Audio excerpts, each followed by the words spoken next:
पड़ोस में ससुराल। आज मेरे मायके से बड़ी मजेदार खुशबू आ रही है। लगता है भाभी या मम्मी कुछ बढ़िया बना रही हैं। चलो जाकर देखती हूँ और लगे हाथ खाकर भी आ जाऊंगी। मायरा घर से बाहर निकलने ही वाली होती है कि पीछे से उसकी सास आ जाती है। ओ मैडम, कहाँ निकली आपकी सवारी हैं? माँ जी, दरअसल वो ना आज मायके में भाभी को थोड़ा सा पेट दर्द हो गया है। बस वही तो एक अच्छी ननद होने का फर्ज निभाते हुए उनका हाल चाल पूछने जा रही हूँ मैं। कोई ज़रूरत नहीं है। रोज़ तेरे मायके में किसी न किसी की तबीयत खराब हो ही जाती है और रोज़ तू फुदक के चली जाती है। हमारी ही अकल पर पत्थर पड़े थे जो पड़ोस की लड़की को ही बहू बना लिया। अब आपका मायका 100 किलोमीटर दूर है, उसमें मेरा क्या कसूर?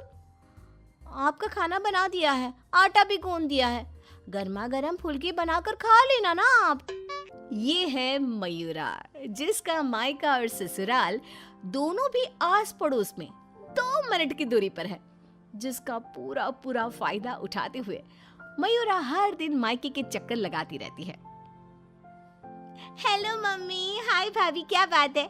आज तो बड़े ही शाही और लजीज पकवान बने जा रहे हैं। कोई दावत शावत है क्या आज हमारे घर पर? खुशबू आई नहीं कि चली आ गई महारानी चींटियों की तरह सूंघती हुई। अरे बेटा, तेरे भाई का प्रमोशन हो गया है, इसी खुशी में उसके मनपसंद पकवान बना रहे हैं। बस आ जाती तू भी, दामाद जी और समधी समदन जी को भी न्योता दे दे। पर मम्मी जी, हमें थोड़ी ना पता था कि ये सब आएंगे। मैंने तो वैसे भी खाना कम ही बनाया है। क्या भाभी, अब आपको ये तो पता है कि मेरा ससुराल पड़ोस में ही है, और आपको तो मैंने कह कर रखा है ना कि मेरे 2 एक्स्ट्रा फुलके सेक कर रख दिया करो। मुझे मम्मी के हाथ की बनी सब्जियां कितनी पसंद है। आई बड़ी महारानी। ऐसे ही मयूरा आधा दिन अपने ससुराल में और आधा दिन अपने मायके में गुजारती रहती। एक दिन सुबह नाश्ते के दौरान मयूरा के ससुर धनराज और पति श्लोक। अरे मयूरा, ये क्या? ये पराठा तो आधा कच्चा है और मेरा पराठा तो कुछ ज्यादा ही एक्स्ट्रा पक गया है, जो जल गया है। कोयले से भी काला हो गया। ये तो होगा भी क्यों नहीं। ये करम जली सुबह सारा काम ऐसे ही फटाफट गड़बड़ी में जैसे तैसे निपटाकर अपने मायके भाग जाती है। इससे क्या फर्क पड़ता है? सास को अगर चक्कर आ गए दिन दहाड़े, तब कौन आएगा बचाने? ओ कम ऑन माँ जी, चक्कर, और वो भी आपको? दिन भर आप हर आधे घंटे में कुछ न कुछ खाती रहती हो और फिर भी मुझे ताने कस रही हो। Very bad. तो तू कौन सी गुड है, हैं? आई बड़ी। वहाँ मायके के घर में वंदना अपने पति यानी मयूरा के भाई गोपाल से कहती है, गोपाल, तुम ना तुम्हारी प्यारी बहन को समझा कर रखो।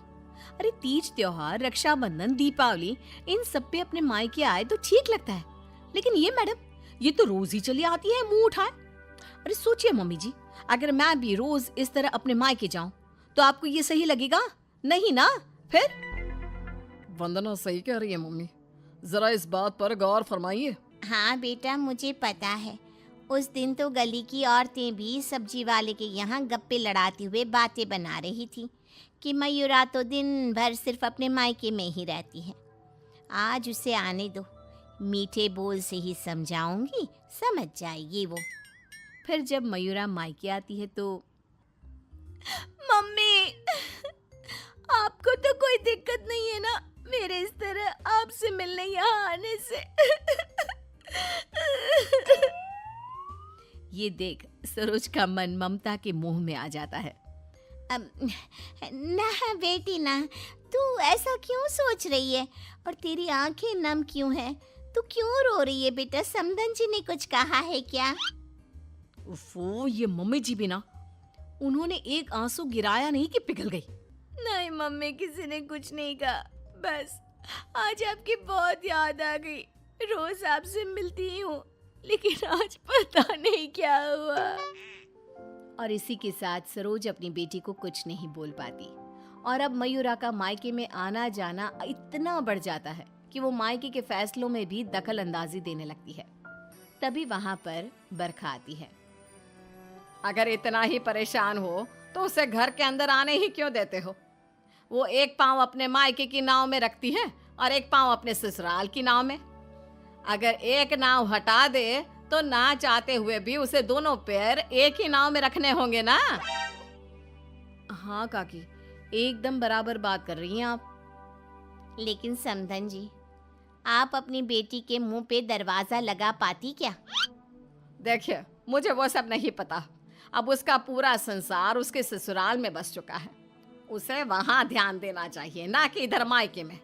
और इसलिए आप ही हो, उसे यहाँ आने पर आप ही को रोक टोक लगानी होगी। बस यही कहने आई थी। नमस्ते। अगले दिन ससुराल में बरखा की तबीयत खराब हो जाती है और मयूरा उसे बिस्तर पर ऐसे ही छोड़कर मायके भागती है। चली गई मायके, अपनी बीमार सास को बिस्तर पर छोड़कर, निकम्मी कहीं की। रात में जब धनराज और श्लोक दफ्तर से घर लौटते हैं तब वो देखते हैं कि मयूरा घर पर नहीं है और बरखा अपने कमरे में बुखार से तप रही है। और तो और घर में कुछ खाना तक नहीं बनाया है। आज तो हद ही कर दी मयूरा बहू ने। अरे काम काज का नहीं, लेकिन कम से कम अपनी सास की तबीयत का तो लिहाज रख लिया होता। कोई फिक्र, कोई चिंता नहीं। आप ही ने तो चुनी थी ना ये बहू। कुछ देर बाद मयूरा अपने ससुराल वापस आती है। मयूरा, घड़ी देखी तुमने? हाँ, घड़ी में 2 सुइयां एक साथ कितनी प्यारी लगती है ना। बिल्कुल आपकी और मेरी जोड़ी की तरह। मैं मजाक के मूड में बिल्कुल नहीं हूं मयूरा। तुम्हारा ये मायके से ससुराल, ससुराल से मायके घूमने का तमाशा बहुत हो गया। ये सब कब खत्म होगा? तुम्हें अंदाजा भी है, माँ अंदर 103 बुखार से तप रही है और तुम सुबह से अपने मायके में हो। बहू, अच्छा होगा कि तुम मायके जाना कम कर दो, वरना कहीं ऐसा ना हो कि एक दिन दोनों तरफ की रिश्तों की डोर टूट जाए और तुम बीच में ही लटकी रह जाओ। जी पापा जी, आप टेंशन मत लो। मैं मायके जाना तो नहीं छोड़ सकती, लेकिन मैं अपना बहु धर्म अब अच्छे से निभाऊंगी। मैं रोज माँ जी का एकदम हल्की नाजुक पत्ते की तरह ख्याल रखूंगी और आप लोगों को शिकायत का मौका भी नहीं दूंगी। पर मयूरा तो आखिर मयूरा है, इतनी जल्दी कैसे उसे किसी की बात समझ में आ जाती? ये तो उसकी डिक्शनरी में था ही नहीं। पहले वो बिना कोई काम किए मायके चली जाती थी और अब कभी कुकर को गैस पर रखकर तो कभी कपड़ों को आधे में धोता छोड़कर मायके चली जाती। उसकी इन हरकतों से ससुराल और मायके वालों को तो पहले से ही परेशानी थी। अब तो आस-पास की औरतों के लिए भी मयूरा अच्छी खासी शाम की चाय की गॉसिप बन गई थी। अरे वो सरोज बहन की बिटिया मयूरा, कभी इस डाली तो कभी उस डाली फुदकती रहती है। मुझे तो दिन भर अपनी खिड़की से उसका ये सर्कस देखने में बहुत मजा आता है। अरे मैंने तो सुना है उसकी भाभी वंदना अपनी ननद को एक आंख पसंद नहीं करती। दरअसल मेरी बहू काजल और वंदना ना सहेलियां हैं, इसीलिए पता चला। पर मानना पड़ेगा सरोज को, बहुत अच्छे गुण दिए हैं उसने अपनी बेटी को। तभी वहां से गुजर रही सरोज सभी औरतों की बातों को कान लगाकर सुन लेती है और रुककर उन्हें चिल्लाते हुए कहती है, क्यों रे कलम हुईओ, तुम लोगों को क्या अपनी घर गृहस्थी नहीं है जो रोज शाम को हमारी गृहस्थी की चर्चा लेकर बैठ जाती हो? हैं? बेवकूफ औरतें, पहले खुद के घर में ठीक से देख लो, फिर दूसरे के घरों में झांको। क्यों सल्ला बहन, आपका बेटा तो रोज रात को नशे में धुत लुढ़कता हुआ घर वापस आता है ना? हमने कभी कुछ बोला? और जानकी बहन, आपकी बेटी का इस महीने का 5वां बॉयफ्रेंड उसे रोज गली के कोने पर छोड़ने आता है, लेकिन हमने तो कोई बात नहीं बनाई। इतना बोलकर सरोज वहां से चली जाती है, लेकिन अब पानी सर के ऊपर जा चुका था और थक हार कर परेशान होकर दोनों परिवार वाले आपस में एक साथ मिलकर मयूरा के बारे में बात करते हैं। श्लोक, हमने बहुत बार कोशिश की कि हम मयूरा को रोके मायके आने से, लेकिन वो इतनी ढीठ है कि हमारी बातों को कान के पीछे ही डाले जा रही है। अब पता नहीं वो ये सब जानबूझकर कर रही है या फिर सच में।